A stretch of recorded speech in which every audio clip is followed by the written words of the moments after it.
Euh,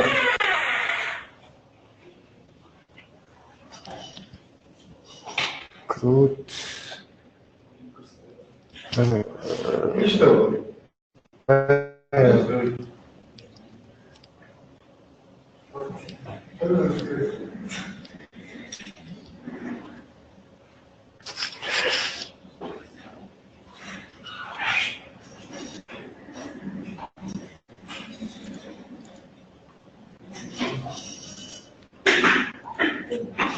Salut tout le monde.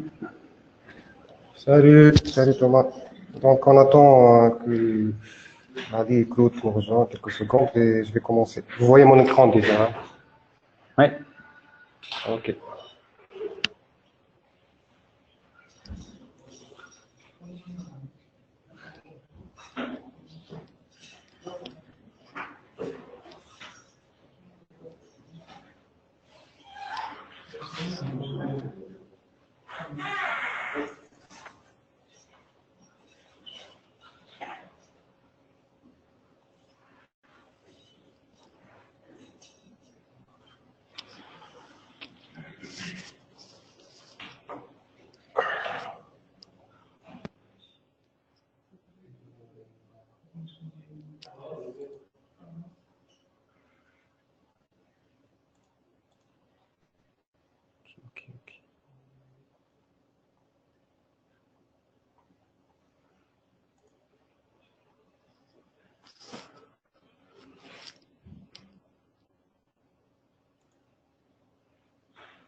Alors, je pense qu'on peut commencer.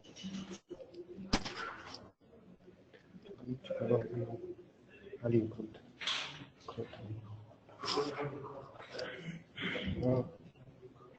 Ok.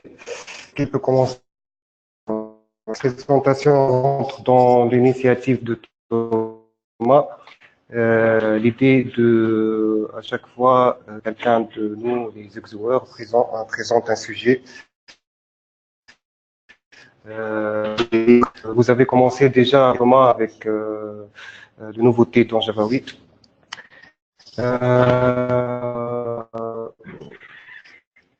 Donc, j'ai pris l'initiative de présenter le deuxième sujet.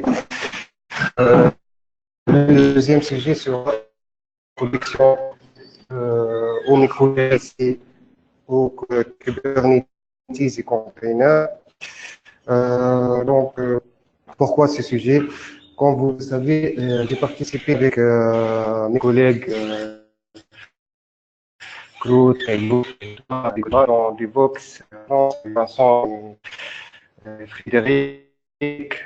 Donc, j'ai remarqué que la plupart des sujets parlent de Spinner. J'ai suivi plusieurs ateliers et plusieurs conférences qui parlent de ce sujet spécifique. Donc, à mon retour, j'ai continué mes recherches et essayé de faire tourner quelques exemples. Et j'ai décidé enfin de partager avec vous qu'est-ce que j'ai compris, qu'est-ce que j'ai constaté et qu'est-ce que j'ai testé. Alors, pourquoi à la fois j'ai choisi les trois sujets microservices et containers et Kubernetes? Vous allez voir que à la fin de cette session, qui sont liés. Pour faire tourner des microservices, on a besoin des containers, et pour faire tourner plusieurs containers, on a besoin d'un organisateur et qui gère ces containers. Ok.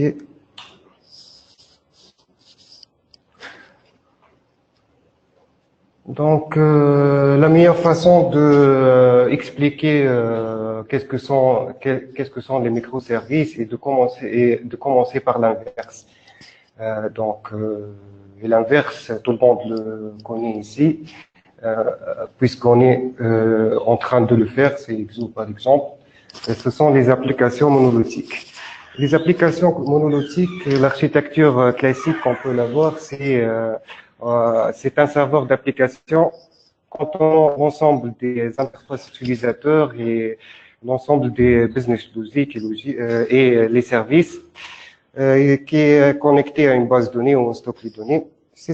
Et puis, les utilisateurs accèdent à l'ensemble des services à travers le browser et potentiellement des autres à travers les téléphones ou autres. Donc, ça, c'est le monolithique. Donc, tout le monde ici sait qu'est-ce que c'est le monolithique. Mais si on voit de proche cette architecture, il y a des avantages. Je vais citer dans le prochain slide. Peut-être vous n'avez pas constaté, mais si je vais citer après dans les slides ces des avantages, vous allez remarquer quels sont les inconvénients de cette architecture. D'accord. Donc, dans cette architecture, je commence par le packaging. Pour nous, pour un contexte du Java, soit du Jar, soit du IR. Si on va utiliser par exemple Tomcat, on aura de WAR avec des jars, avec les libres qui sont les dépendances de ces services. Si on est avec un autre serveur d'application, par exemple un IR, ça sera un WAR aussi avec des jars, mais ils sont tous packagés dans un package unique qui s'appelle le IR. Ça, c'est l'architecture classique qu'on est en train de faire maintenant. D'accord? Pour le déploiement, ça sera toujours sur une machine, soit physique ou virtuelle. Donc, on prend le package, on le met dans un serveur d'application, et puis ce serveur sera accessible à travers le share, à travers des clés ou autres outils. On trouve le kernel de la machine physique, comme j'ai dit, ou le kernel. D'accord? Ok. Donc, c'est l'architecture classique, que tout le monde le connaît déjà. Mais quels sont les désavantages de cette architecture? Est-ce que vous avez pensé un jour pourquoi on ne peut pas utiliser d'autres langages avec du Java dans Xo, par exemple? Est-ce qu'on peut déployer une application .NET dans Xo? Java d'intégration. Est-ce qu'on peut prendre un package .NET ou Python dans Xo? Non, la réponse est simple que non. Et ben, c'est la première des avantages. On est limité toujours au langage Java, mais parfois on a besoin d'utiliser d'autres langages. Par exemple, si on a un module de comptabilité ou autre module, on a besoin d'un langage plus rapide que Java ou qui expose des API avancés. Donc, mais on peut pas l'intégrer dans Xo parce qu'on est toujours limité à un seul stack. Là, surtout, je parle de la partie back-office. Donc, toujours on est dans un serveur unique, soit Tomcat, soit JBoss, soit WebLogic. Donc, on est un serveur, on fait le déploiement dans le même serveur. Donc, la fréquence de downtime, c'est-à-dire lorsqu'on veut mettre à jour le serveur suite un déploiement d'une nouvelle version, on est obligé d'arrêter tout le serveur pour pour la mise à niveau de l'application ou pour résoudre un problème. Donc, les autres désavantages que vous avez constatés aussi, je pense, on est obligé à chaque fois de redéployer toute l'application, tout le package. À chaque fois, on a besoin de mettre à jour. C'est-à-dire, par exemple, pour nous, sous acceptance, on est obligé de faire de compiler tout le produit, quel que soit ECMS, forum, pour générer, en fin de compte, la nouvelle version. Par contre, on a touché par exemple, si je prends les feature TUM, par exemple, pour moi, on travaille sur le module social pour News. Ça touche uniquement un seul module, mais je suis obligé chaque fois de faire le build de toutes les applications d'Exo pour générer un nouveau serveur. Et maintenant, si on essaie, par exemple, pour Pour social, le temps de compilation, ça prend 15 minutes. Imaginez pour la totalité du serveur. Et ça va, le temps, ça va être agrandi avec le temps. À chaque fois, on ajoute de nouvelles fonctionnalités ou des features. Ce temps, ça va être plus grand. La scalabilité. La scalabilité, une fois, si on veut faire la scalabilité du serveur, on doit dupliquer le serveur. C'est-à-dire, si on cherche la haute disponibilité ou, par exemple, faire pour un seul module, si, par exemple, si on a besoin d'un exemple, je prends toujours l'exemple d'Exo parce que tout le monde ici le connaît. Si on a besoin de gérer 1 million d'utilisateurs et potentiellement ça touche que la partie Organization Service. Alors, on doit dupliquer tout le serveur pour gérer cette scalabilité, alors que peut-être avec une autre architecture, on peut dupliquer que la partie Organization Service. D'accord? La reliabilité. Je prends le MinoRelic. Lorsqu'on a un problème, toujours le problème, ça touche une petite fonctionnalité ou un bout de code c'est pas tout le produit qui est impacté par le MinoRelic, mais la conséquence que tout le serveur ne fonctionne plus. Donc, lorsqu'on a un problème de ce genre, on est obligé augmenter la taille de la mémoire ou résoudre ce problème dans tout le produit. Ok. Ça, c'est vous avez rencontré déjà ces problèmes avec Exo, hein?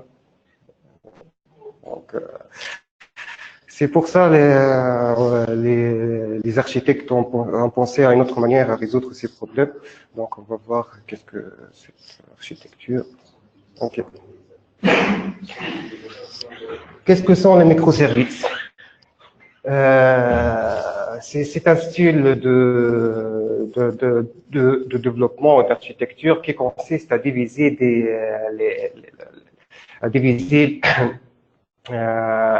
le produit, les services en ensemble de petits services qui sont faciles à maintenir, faiblement liés, donc loosely coupled, déployables indépendamment et qui tourne autour d'une logique bien déterminée, donc une business capability unique. Donc, ce sont des petits services qui font des petites choses, mais le fait très bien. C'est ça, en bref, les microservices. Donc,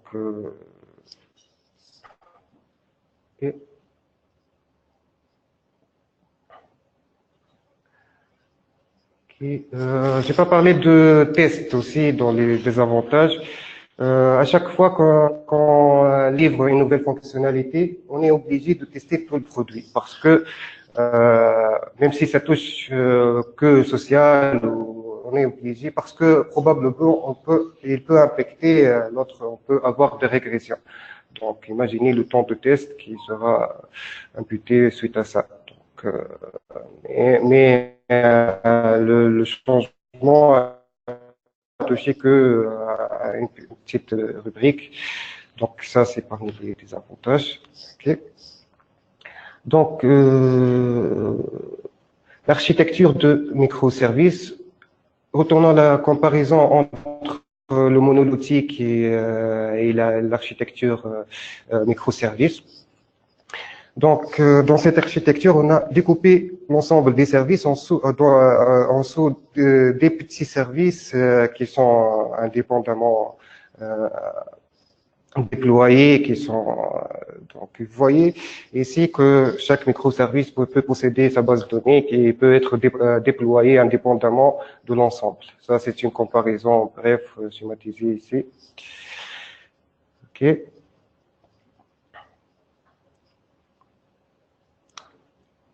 Et là, on a parlé déjà de la limite du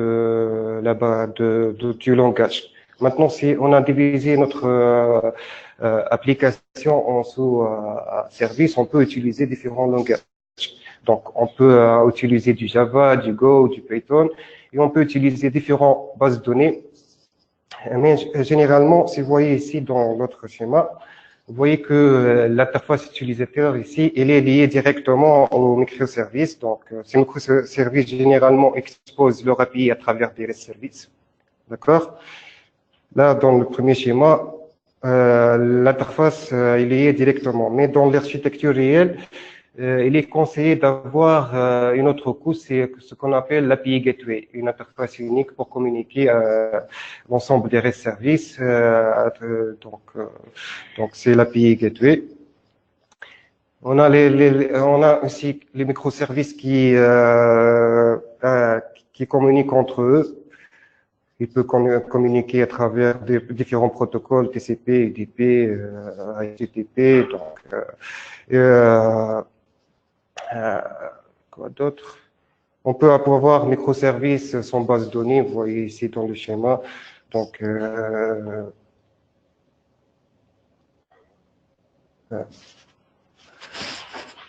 ok, donc c'est une architecture un peu avancée. C'est le schéma que donc. Ça c'est pour l'API Gateway. Donc, l'API Gateway répond à la question comment les microservices, les applications basées sur le microservice peuvent accéder à des services individuellement.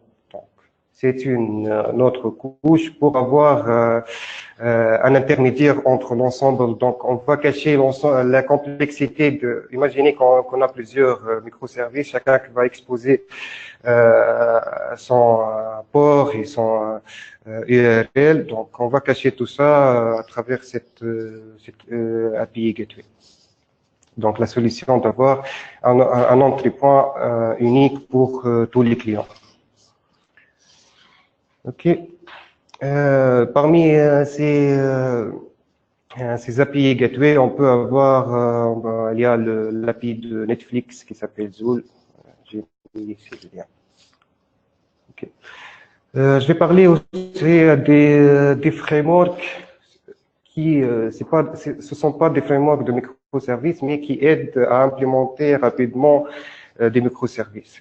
Donc, l'implémentation d'un microservice doit être simple. Le développeur doit se concentrer que sur l'implémentation de services. On va cacher toute la complexité de configuration. Donc, on a des frameworks qui nous aident à implémenter tout ça.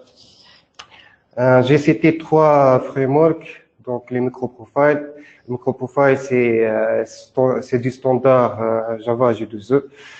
Donc, on a le Spring Boot et on a l'autre qui s'appelle Santail, qui est un framework de JBoss. OK. On va faire une démo rapidement. Vous allez comprendre un peu de quoi il s'agit ces frameworks. Ce sera très rapide. OK. Vous avez le repos qui est sous. Je vais vous mettre le lien.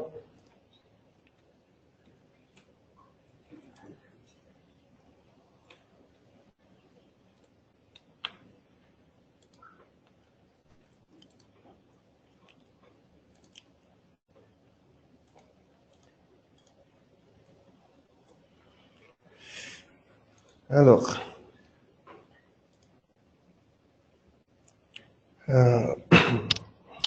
j'ai préparé 2 exemples.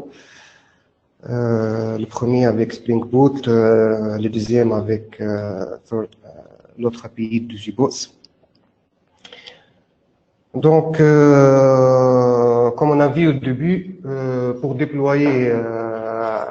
déployer un package dans ISO, il faut avoir des WAR, des JAR, dans les microservices, c'est pas, c'est différent. C'est différent, c'est pas lié à l'architecture elle-même, mais on veut faciliter la tâche on veut que le développeur soit concentré juste sur le développement. Ils ont pensé à cacher toute cette complexité. Donc, vous allez voir qu'on va utiliser un simple jar qui contient tout un serveur d'application. Mais on peut implémenter aussi un microservice dans Tomcat. C'est pas lié, le microservice c'est pas lié à Spring Boot ou- donc juste pour faciliter cette tâche-là. Alors, prenons prenons l'exemple de Spring Boot. Là, on va commencer par Spring Boot. Vous voyez ici, dans Spring Boot, on a une fonction main qui sera le point d'entrée de l'application. Dans cette application, on va exposer un service REST qui va afficher l'ensemble des contacts des utilisateurs. Donc, vous allez voir comment c'est simple d'implémenter ce service à travers Spring Boot. Alors, on a l'entité, c'est classique. Donc, on a le name, les emails, le phone. Donc, j'ai utilisé l'API Lamborg donc, pour les constructeurs par défaut. Donc, c'est une notation utilisée pour éviter d'écrire à chaque fois les constructeurs, les setters, les getters. On peut utiliser ces deux annotations. Donc, on va voir, on a commencé par l'entité qui est entité aussi chez GPA avec la notation classique entité et data. Et puis, ça c'est le modèle. Et pour l'accès aux données, c'est une interface simple qui implémente le GPA repository. Donc, c'est équivalent à DAO générique. Donc, ça expose des méthodes génériques comme le find all, les save all. Donc, c'est générique, on peut l'utiliser. On a dans Exo, on a le DAO générique, je pense. Donc, c'est pareil. OK.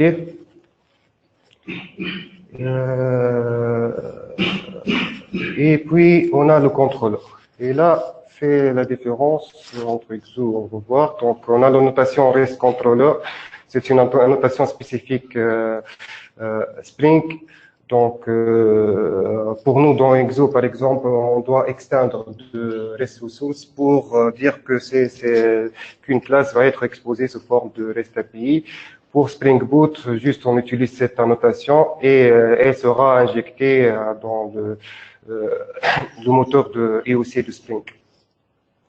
On va exposer ce service-là, on va donc dans le endpoint contact et on a le find by ID et la méthode find by. Mais le but c'est pas ce code-là, mais juste je veux vous montrer comment Spring Boot gère le déploiement le packaging de tout ce package-là. Alors, donc c'est simple, on a trois classes, comme je dis, l'architecture classique, la couche accès de données, le modèle et le REST service. Donc un projet Maven simple, ici, qui hérite du parent du Spring Boot. À la fin,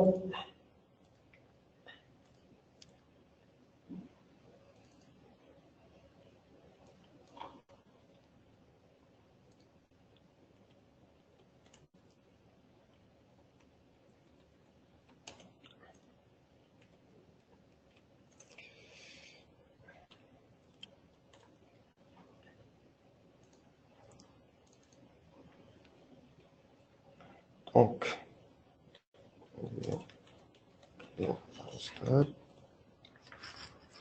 juste on fait le build de ce projet rapidement.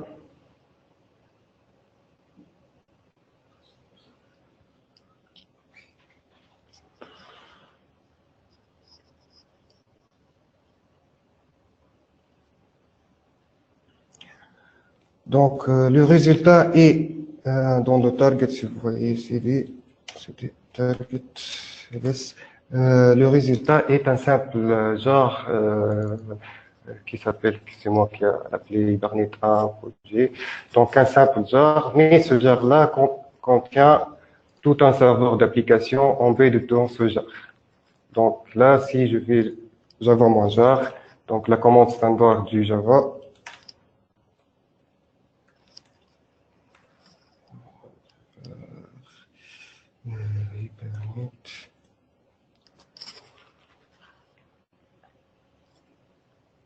donc il y a quelques erreurs puisque j'ai pas configuré la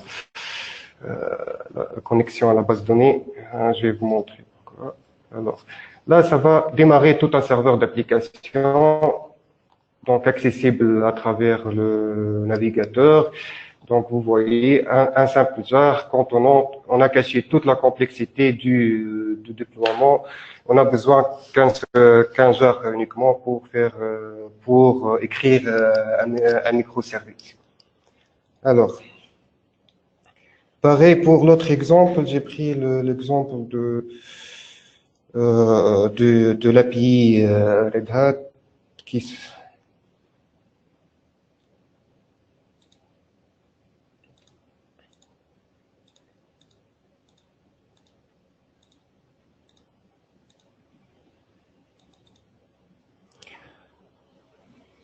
donc ici juste on a disons le point d'entrée ici, l'application path.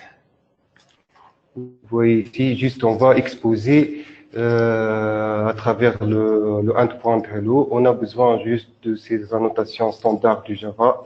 C'est pas comme Spring. Spring c'est un peu spécifique. L'autre API c'est basé sur les standards J2E. Vous voyez ici, on a le get, le producer, on a la réponse qui va être retournée. Donc, à travers deux simples classes, on peut avoir tout un REST service qui peut être déployé et tourné indépendamment. Pareil pour la compilation, vous allez voir rapidement.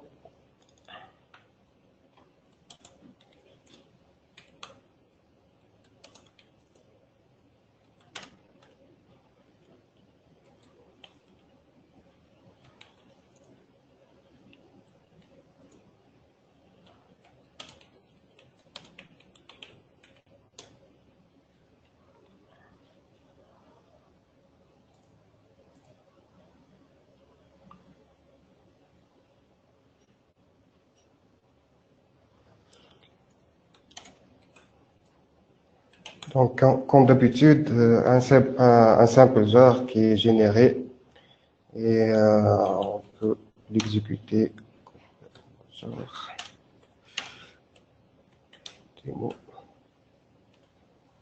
ça génère un war pour les personnes qui veulent déployer ce forme de war, mais pour le moment, on a besoin que de ce genre aussi.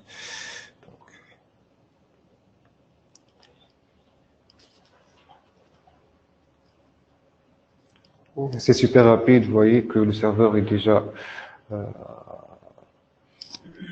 donc, à travers l'interface, le host, peut-être le port qui n'est pas. Voilà. Donc, à travers deux classes et un simple jar, on a déployé tout un service. Donc, vous voyez que le temps d'exécution, c'est très rapide. Imaginez qu'est-ce qu'on peut faire avec ces API-là. Donc, ça, c'est pour la première partie de la présentation. OK.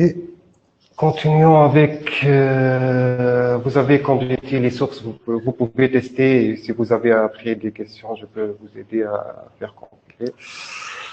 Donc, la question maintenant, si on a comment déployer ces microservices. Et ben la meilleure solution, c'est de le faire tourner dans un container. Qu'est-ce que c'est un container? Je vais essayer rapidement de définir. C'est une approche de virtualisation. C'est pas la virtualisation classique, c'est pas une machine virtuelle, mais c'est une autre approche qui est basée sur des conteneurs.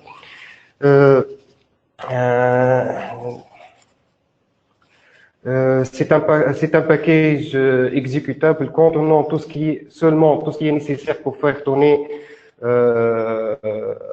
votre microservice. Donc,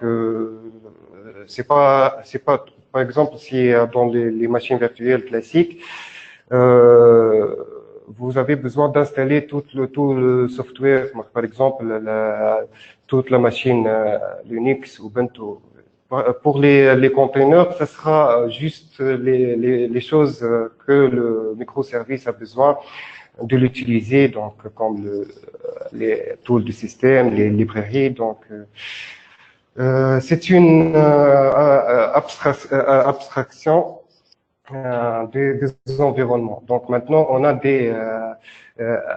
des environnements portables, c'est-à-dire on peut faire tourner ces containers n'importe où, dans n'importe quelle machine. Ça, c'est un autre avantage des containers. Je vais juste rapidement présenter, faire une démo rapidement sur les containers. Je sais que vous connaissez déjà, tout le monde a utilisé Docker ici, mais quand même, je vais essayer de présenter. Ça sera très rapide. Ok. Ok. Là, c'est un autre microservice qui expose aussi, qui contenant un modèle avec contenant la liste des employés, le nom de l'employé, l'âge de l'employé, et ainsi de suite, l'organisation ID, et qui va stocker dans une base de données, ces données dans une base de données MySQL. Ok. Donc, on a les méthodes classiques, add, find by ID, find all. Ok. Ici, ce sont des annotations Spring. Juste la notation de Swagger ici pour activer Swagger API. Ok. Mais ce que je veux présenter ici, comment déployer un microservice dans un conteneur. Donc, on peut créer un fichier Dockerfile. Qu'est-ce qu'on va dire? À partir de l'image officielle de OpenJDK, on va prendre le JDK 8, OpenJDK par exemple, et vous avez voyé que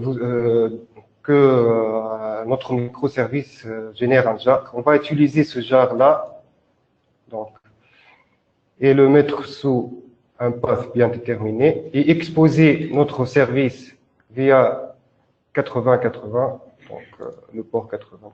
Et puis copier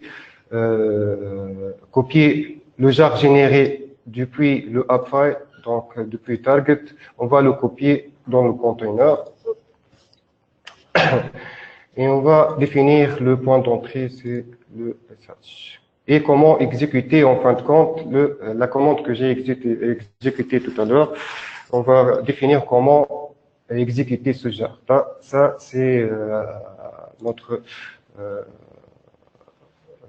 Docker file. Donc, ok.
C'est sous Spring Boot, oui, c'est sous Spring Boot.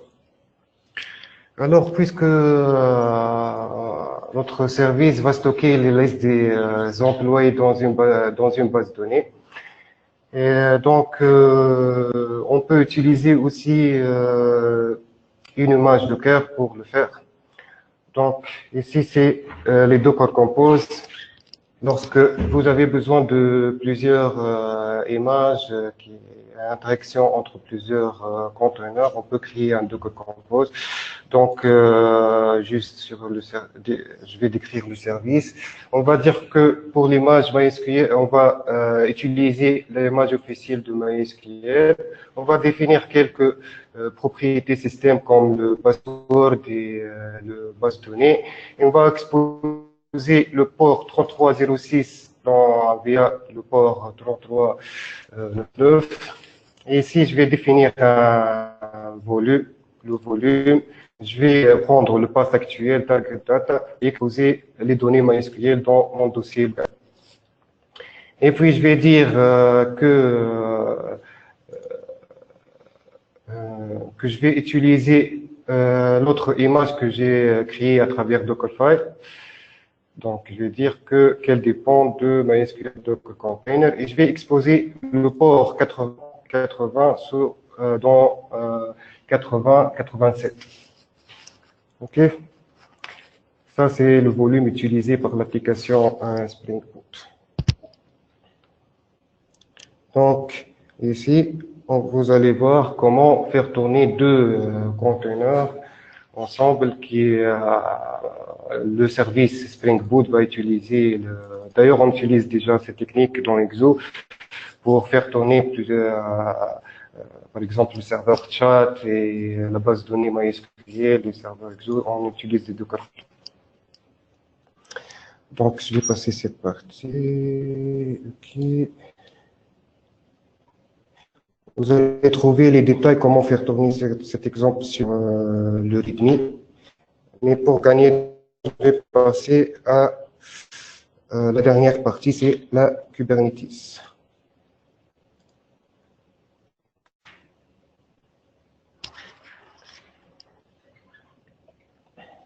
Donc, vous avez les démos ici.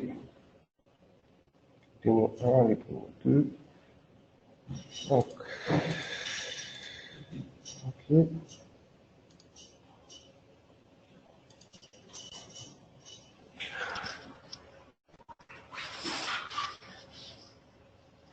Donc, vous avez vu dans le dernier exemple que parfois on a besoin d'utiliser, dans Exo, parfois on a besoin d'utiliser plusieurs containers. Et surtout, si on va passer à l'architecture microservice, potentiellement, on va avoir une dizaine, même une centaine de microservices qui tournent dans des containers. Et la question ici, comment organiser ces conteneurs. Donc, on a besoin d'un système qui fait l'orchestration de ces microservices. Le rôle principal de ce système-là est de gérer l'availability de conteneurs. Donc, comment gérer la scalabilité des conteneurs, comment gérer le load balancer entre des différents services, comment faire le monitoring et la configuration de ces conteneurs. Ça, c'est l'idée le besoin, pourquoi on a besoin d'un système qui fait l'orchestration des conteneurs. Donc, on a plusieurs je résume un peu. Donc, on a plusieurs microservices. Chaque microservice sera déployé dans un conteneur, par exemple Docker. Ces conteneurs ont besoin de communiquer entre eux. On a besoin de gérer la configuration de ces conteneurs. On a besoin de faire la scalabilité. Donc, c'est pour ça on a besoin de ce d'une orchestration des conteneurs. Donc, parmi les solutions existantes dans le marché, il y en a d'autres. J'ai pris un qui est le plus populaire maintenant, qui est Kubernetes. Kubernetes, ça devient maintenant un standard. C'est une solution open source développée par Google. Donc, ça va gérer tous ces points-là. Donc, c'est le Kubernetes. OK. Commençons par définir les objets basiques de Kubernetes. Vous allez voir après, par l'exemple, comment ça marche les Kubernetes et qu'est-ce qu'ils font exactement. Mais quand même, je veux commencer avant par définir quelques objets basiques. Le premier objet, c'est le node. Dans Kubernetes, on trouve toujours un ou plusieurs nœuds. Un nœud, c'est un worker machine. Il peut être une machine physique ou une machine virtuelle. Donc, ça, c'est le nœud. Je sais, c'est un peu abstrait, mais vous allez voir après dans l'exemple que c'est simple. Donc, le pod. Le pod, c'est l'unité la plus petite dans le Kubernetes. Donc, le pod, ça peut contenir un ou plusieurs conteneurs. Donc, typiquement, un ou plusieurs microservices, mais il est conseillé toujours d'avoir un seul conteneur dans un pod.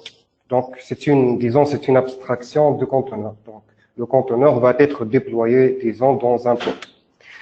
Mais ces pods-là, généralement, il est conseillé d'utiliser une autre couche qui s'appelle le déploiement. Donc, le deployment, c'est elle qui va gérer les réplicas et va faire la supervision de ces pods. D'accord? Vous allez voir dans l'exemple.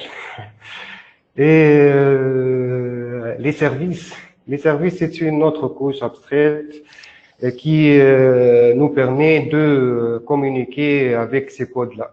Donc, par exemple, si on a besoin de communiquer, accéder à un pod, on va exposer ce pod-là via un service pour qu'il peut communiquer avec le monde externe.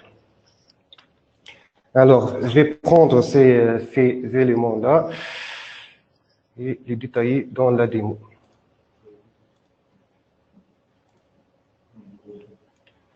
Donc, pour la démo, j'ai choisi Minikube. Minikube, c'est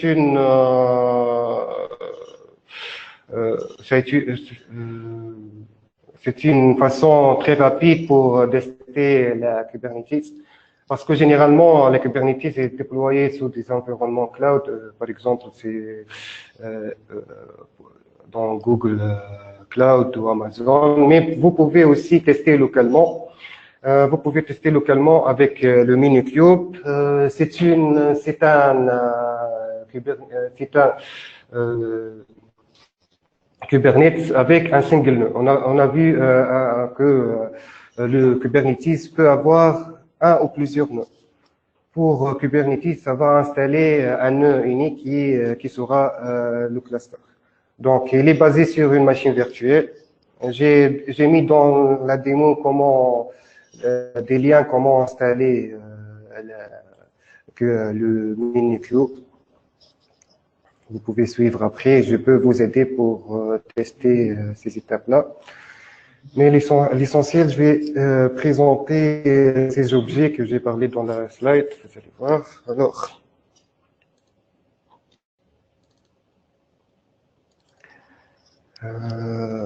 après l'installation,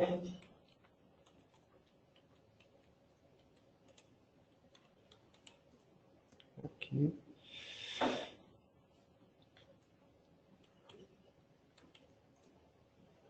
Donc, je vais démarrer le Minikube. Vous allez voir comment Minikube gère ses conteneurs et comment on peut faire le déploiement de ces microservices dans Minikube. Avant ça, il faut installer aussi le Cube CPL. C'est un client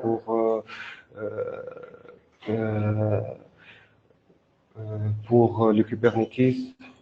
Il faut l'installer avant de commencer la démo. Vous avez toutes les instructions. Vous voyez ici qu'il va exposer une IP interne ici dans le démarrage. On a l'adresse IP qui va le démarrer. Donc on a ici le démarrage de Minikube. Ça prend quelques minutes. Quelques secondes plutôt.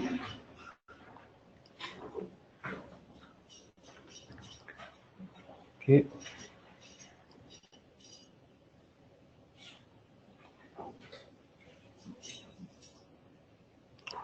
On a une vérification de la santé des composants déjà installés.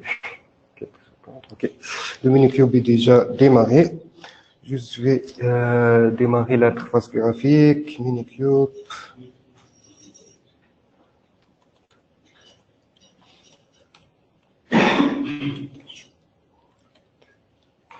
Je vais démarrer le dashboard.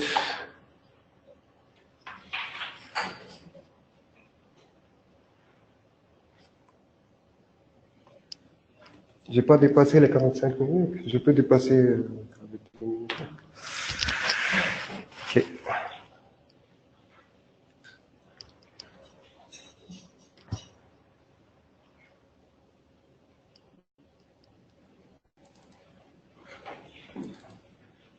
Voilà, c'est l'interface du Kubernetes. Je vais supprimer les exemples que j'ai déployés rapidement.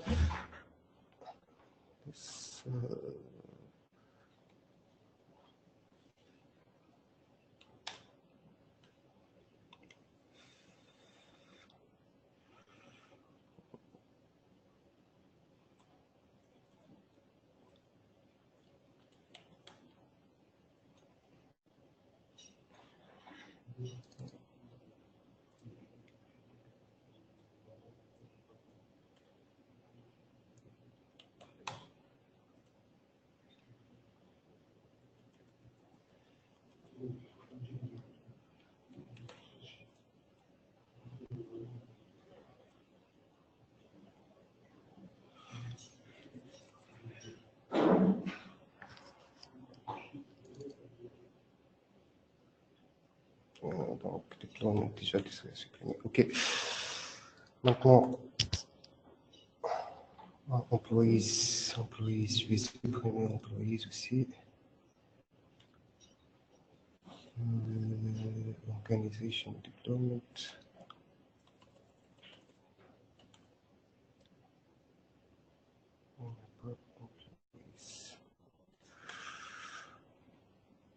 Department of deployment.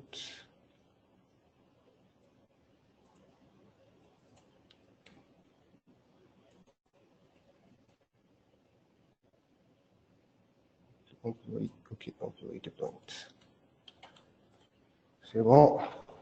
Donc, on va partir d'un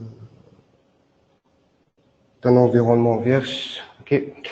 Vous voyez ici la liste des objets. On a parlé déjà du node.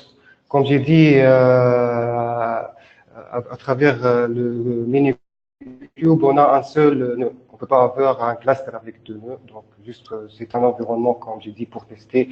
Vous pouvez l'installer en local.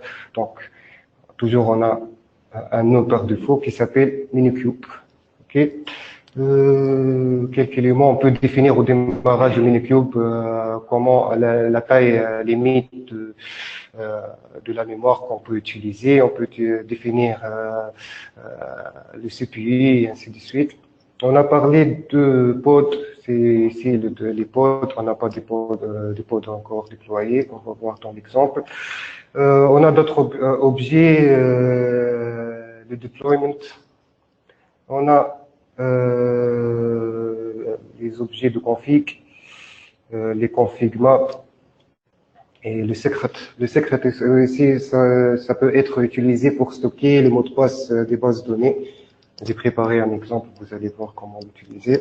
Donc, commençons par cet objet-là. Est-ce que c'est... OK. Voilà. Donc, comment déclarer un objet qui sera utilisé par Kubernetes? Tout simplement, il faut avoir un fichier YAML, donc avec l'extension YAML. Donc, il faut définir toujours l'API version. Pour mon cas, c'est l'API. Local, c'est le type d'objet. On a plusieurs types, comme j'ai dit, on a le pod, par exemple, on a le deployment. Pour moi, je vais définir un objet simple, secret, dans lequel je vais stocker le password d'une base de données encodé en base 64. Ça, c'est généré à travers Linux, à travers cette commande. Voilà. Donc, echo, juste, voilà. Donc, je vais définir le mot de passe de la base de données et le nom de l'utilisateur qui est généré aussi de la même façon. Donc, je vais déployer cet objet dans Kubernetes. Après la création de fichier YAML avec cette déclaration, donc les métadatas, c'est le nom unique de l'objet. Donc, il aura le nom MongoDB. OK. Donc, et puis, il suffit d'importer ou de créer ce pod-là.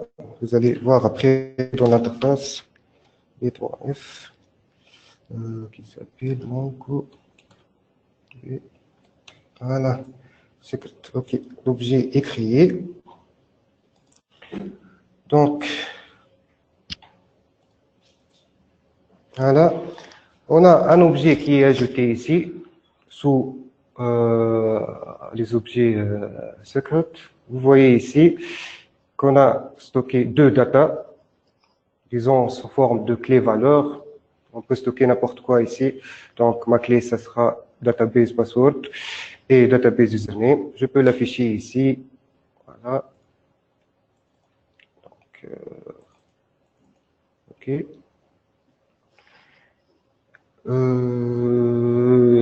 Là, c'est l'objet de type secret, comment on peut le créer. Vous allez voir après comment on peut utiliser cet objet pour créer un conteneur qui va utiliser ces deux données. Donc, l'idée est de séparer la configuration, tout ce qui est configuration, de tout ce qui est conteneur. Donc, c'est ça.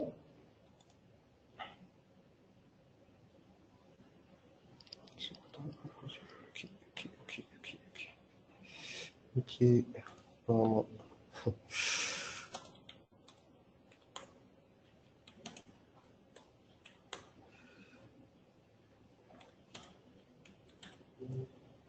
OK. Donc, on a créé le secret. Le deuxième objet qu'on va créer, c'est la config map. Vous allez voir qu'est-ce que c'est-à-dire une config map. OK. Sublime. Config map. OK.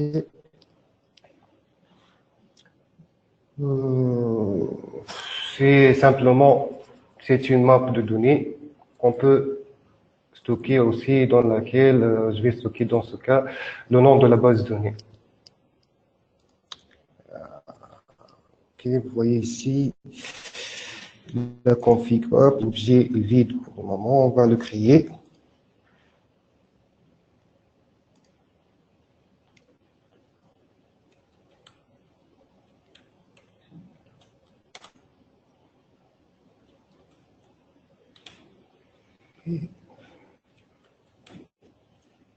Voilà, l'objet est créé.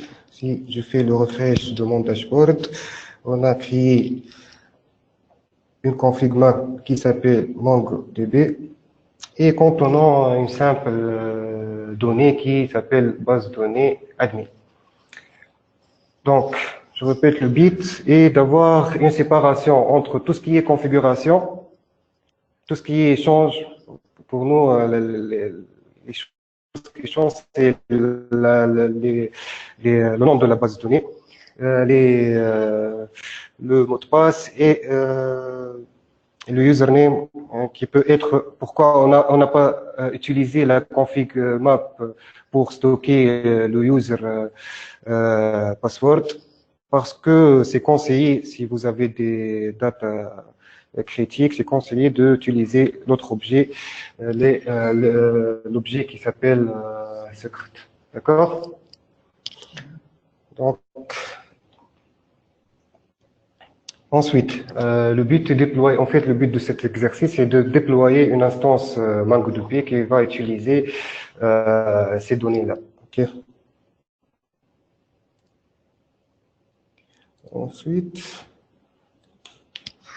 ok, config, on va voir l'autre objet, c'est le déploiement.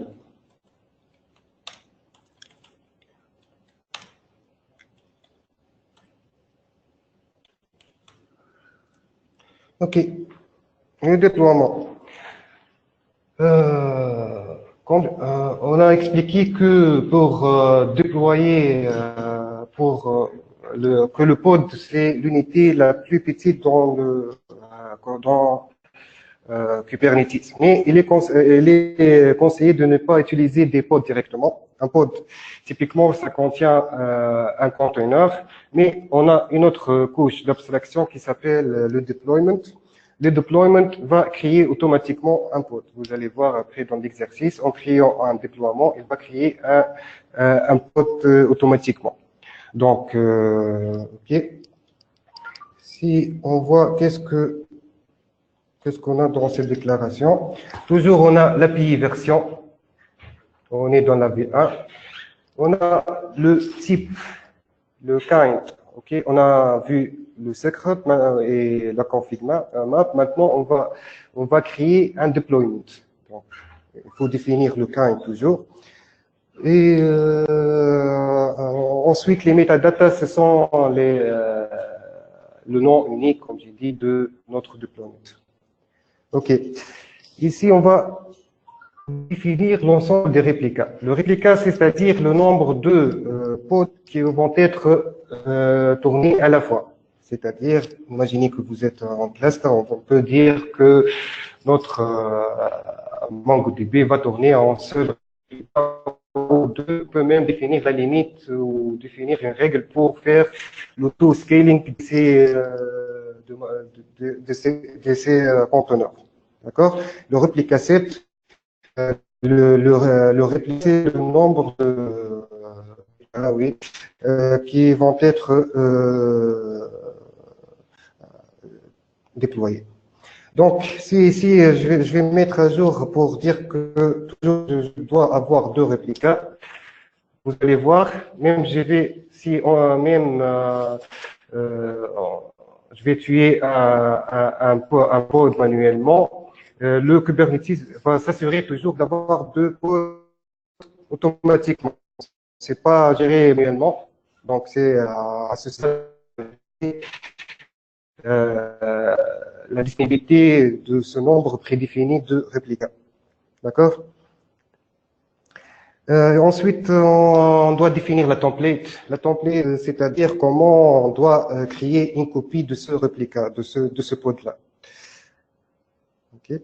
Donc, et puis, comme on a dit, le deployment va contenir le pod et le pod qui est le container, on doit définir notre container. Donc, la première chose, il faut définir l'image. Je vais dire que, comme le Dockerfile, vous avez vu, on a vu ensemble comment définir un Dockerfile.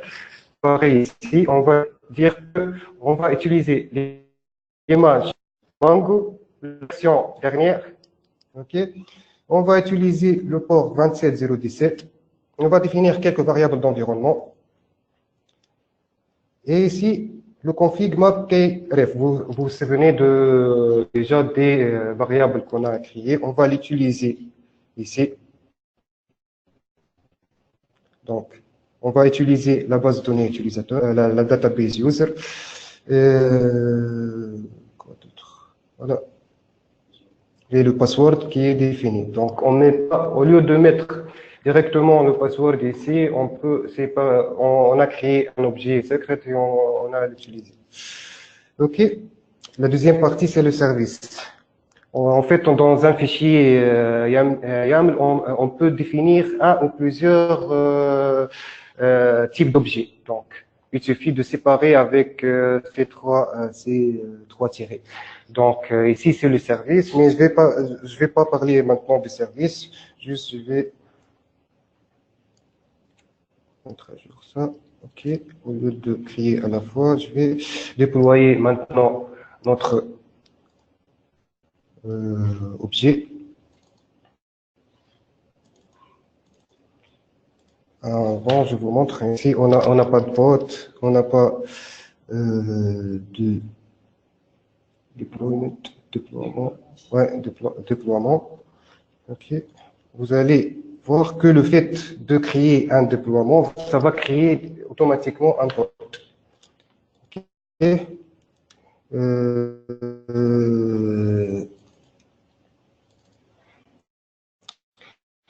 On a dit on peut mettre net 3 juste pour tester. Ok.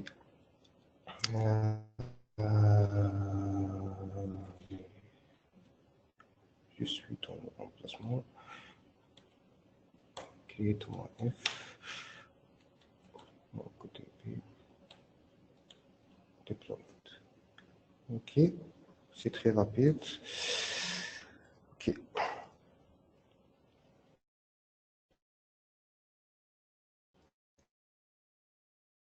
Voilà. Donc, déploiement. Vous voyez,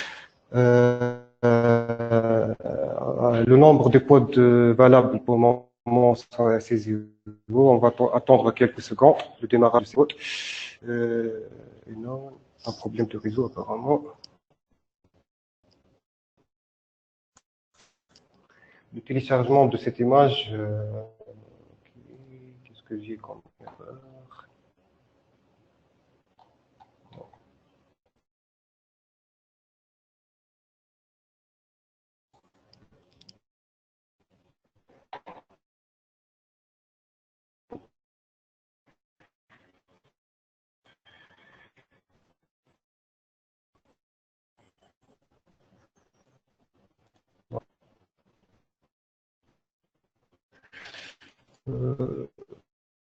Problème de science.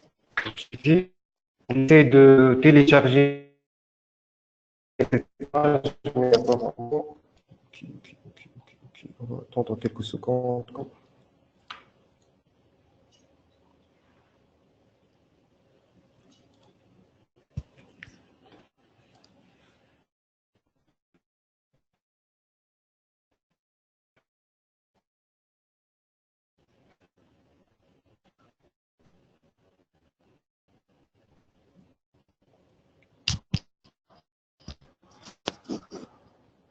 Voilà, la première, on a déjà deux pods qui sont créés. Ça va prendre quelques secondes pour créer le troisième pod. OK. À travers un objet déploiement, vous voyez ici qu'on a des pods créés. Vous voyez dans les pods, voilà, ils sont déjà tout créés, ils sont en cours d'exécution. OK?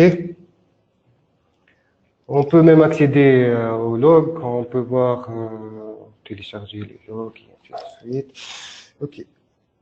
Deployment. On peut faire le scale de ces. On peut faire le scale, donc on va dire que j'ai besoin de faire tourner 4 pods. C'est à Kubernetes de gérer ça. Vous voyez qu'il est en train de démarrer. Il va créer une sorte de copie de ça. Il est en train de créer le 4e pod. Ah là, il est déjà créé. Ils sont tous en mode exécution. Voilà. Qu'est-ce que je peux montrer aussi? Voilà. Maintenant, si je vais essayer de diminuer le nombre de pods à 1, escape.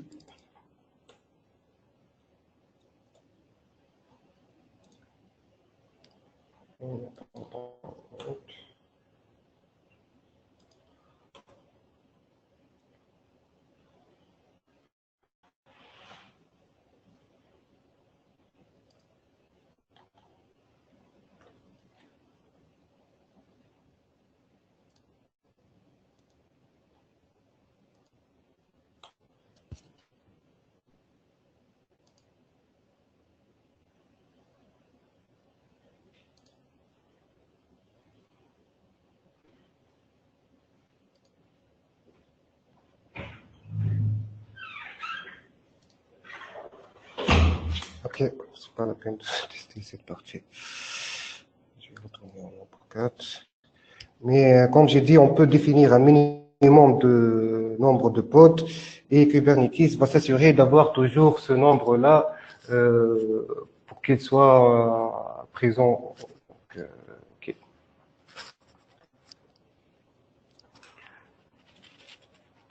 Ok. Retournons l'objet.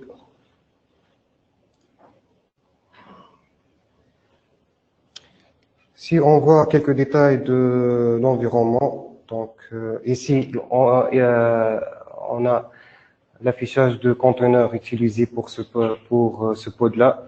On a l'image Mongo qui est téléchargée. On a les variables d'environnement que j'ai définies et on a les mots de passe et donc et le username qui sont stockés. J'ai pas utilisé la. Ok, ça c'est pour le déploiement. Mais ce déploiement, ce conteneur restera toujours non accessible que dans elle ne sera pas accessible dans un environnement externe. Donc, c'est pour cette raison, il faut utiliser l'objet service. Le but de l'objet service, c'est définir comment ce conteneur peut communiquer avec le monde externe. Donc, définir les ports. Ok, on va voir dans l'exemple. Ok, juste, je vais. Okay. Juste, je vais mettre à jour le fichier rapidement. Ok, on va créer un objet de type service. On va dire que le service là, il va utiliser le port 27017 avec le protocole TCP. Ok, juste l'importe rapidement. J'essaie de terminer.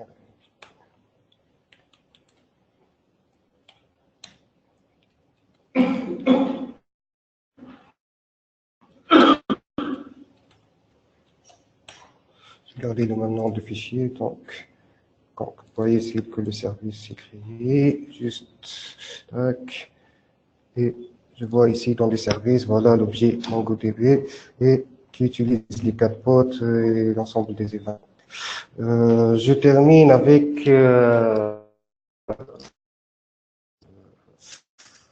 quoi? Voilà. Un microservice qui va utiliser cette base de données. Un microservice contenant qui expose un endpoint dans 8080. Donc, et qui va utiliser l'image de logo.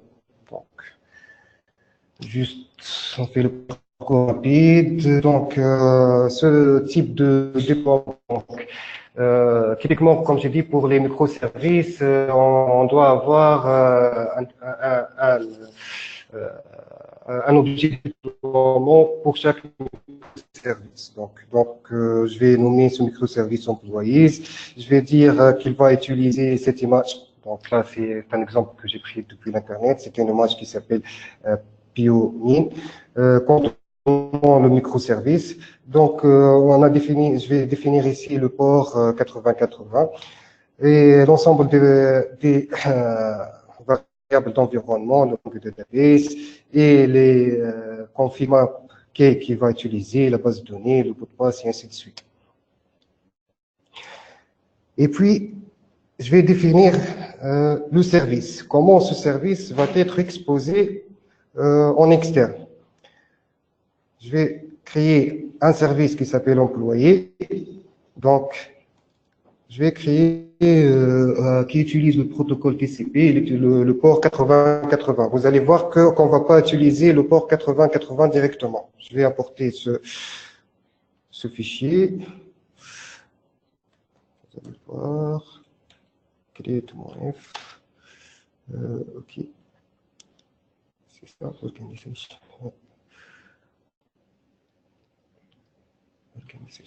Organisation. Je vais l'écrire rapidement.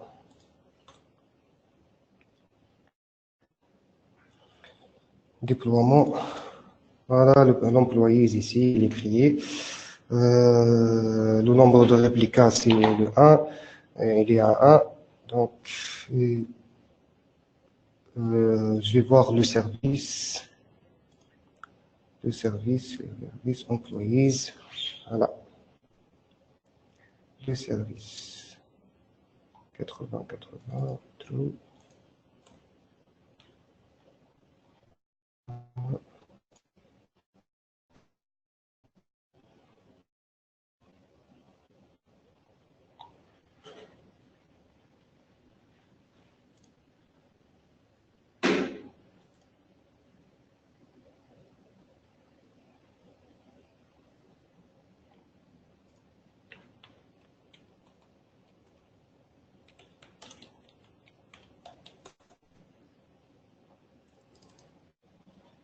Donc, employees, il a exposé 4-4. Ok. Vous voyez ici qu'il a exposé le port 30805. Donc, c'est pas à nous de gérer comme dans le Docker quel port sera utilisé. Il utilise une plage de port. Donc, pour notre cas, il a généré ce port-là. Donc, je vais prendre l'IP de cluster. Donc, l'IP de notre node. Et puis, je vais utiliser le port généré qui est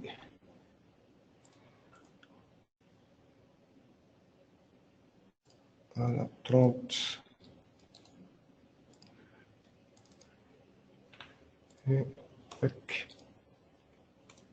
Voilà, vous voyez qu'à travers le Kubernetes, on a exposé notre service et voilà. Bon.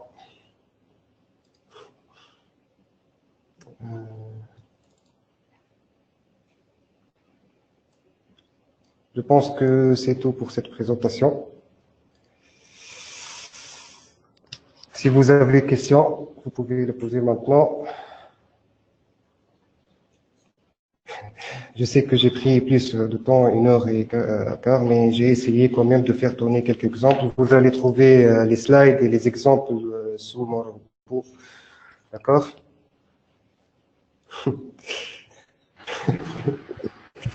Merci. Merci beaucoup, David. Merci à vous.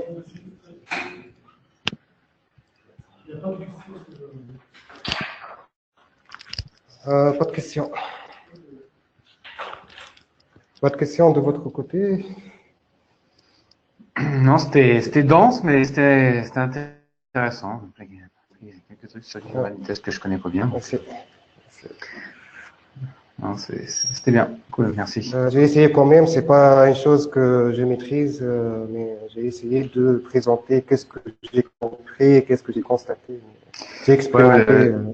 Kubernetes déjà de base, c'est assez complexe, donc il y a beaucoup de choses à couvrir, donc c'est pas, en peu de temps comme ça, c'est clair Je que tiens à remercier. c'est forcément dense, quoi. Ouais.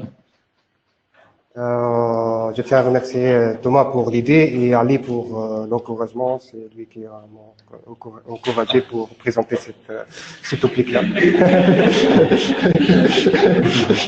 Non, c'est la vérité. Hein. C'est la vérité. Il y en a d'autres personnes. Alors, Non, c'est un bon exemple de se présenter, enfin, mais qui est hyper intéressant. Il y a des bonnes idées à prendre, il y a des choses à explorer. Donc, faut pas se contenter forcément de ce qu'on connaît à EXO. C'est aussi le but de ces présentations. Donc, non, c'est très bien.